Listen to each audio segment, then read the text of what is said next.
Бейиш нуру.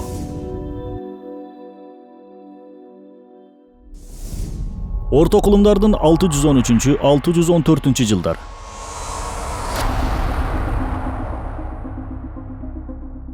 Отко сыйынган перс колу христиан болгон Византия колун согушта жеңип алат.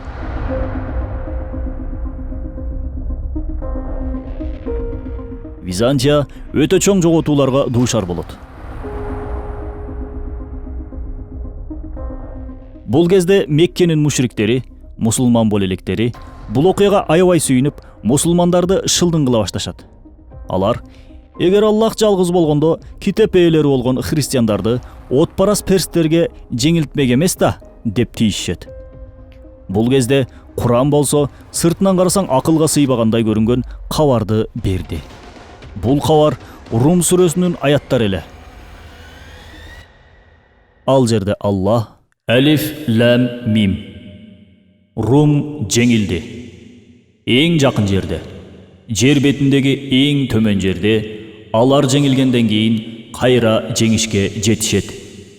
Бир нече жылдын, 3 жылдан 9 жылга чейинки жылдар аралыгында. Иш мурунда, кийинда Аллахтын эркинде болот.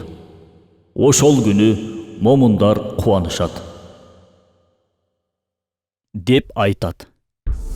Аятта Рум деп чыгыш Рим империясы болгон Византия империясын айтып жатат. Бизи сөзү 3-9 жыл ичинде деген мааниге келип, бул аралыкта византиялыктардын жеңишке жете тургандыгы жана бул окуядан кийин мусулмандардын сүйүнө тургандыгы кабарланууда. Бул аят түшкөн соң Абу Бакр разияллаху анху мушриктерге силердин кубанычыңар көпкө узабайт.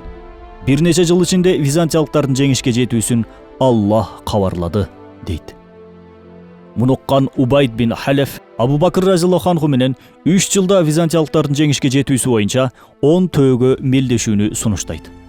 Абу Бакр разияллаху анху абалды пайгамбарыбыз саллаллаху алейхи вассаламга айтат. Пайгамбарыбыз саллаллаху алейхи вассалам болсо 3 жыл эмес 3-9 жыл арасында жеңишке жетет. Себеби бид сөзү 3-9 арасындагы сандарга карата айтылат. Ал эми төөнүн санын болсо 100гө чыгаргыла, анан мелдешкиле, дейт. Натыйжада 3-9 жыл арасында 100 төөгө деп мелдешишет.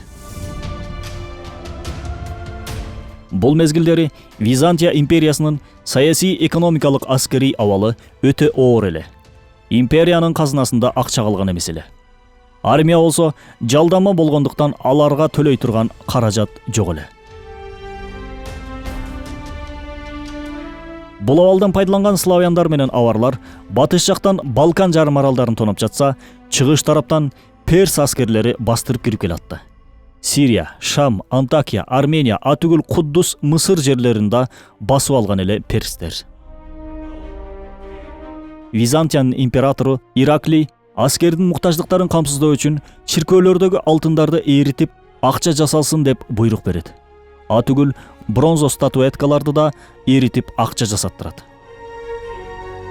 Сыртынан карасаң Византия империясынын жеңе турган эч дарамети жок эле. Бирок ошентсе да аятка таянып коркпостон Византия жеңет деп ишеничтүү айта алышты мусулмандар. 622 жыл Византия Арменияны кайра перстерден тартып алат. Мындан кийин көп жеңиштерге жетет. 627 жыл Византия перстерди биротоло жеңди. Натыйжада 3-9 жыл арасында византиялыктар жеңишке жетет деген Курандын кайыптык кабары ишке ашты.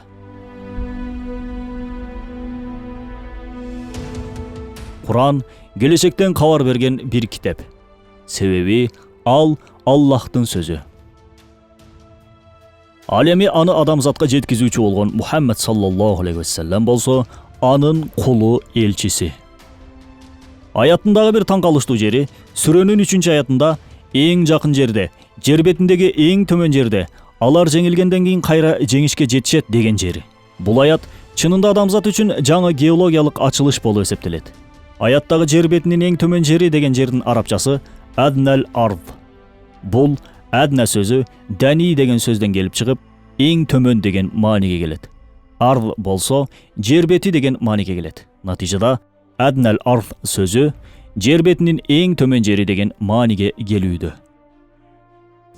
илимий изилдөөлөрдүн натыйжасында жер бетинин эң төмөн жери Өлүк деңизинин жээгиндеги Сирия, Иордания, Палестина кесилишкен жер болгондугу аныкталды.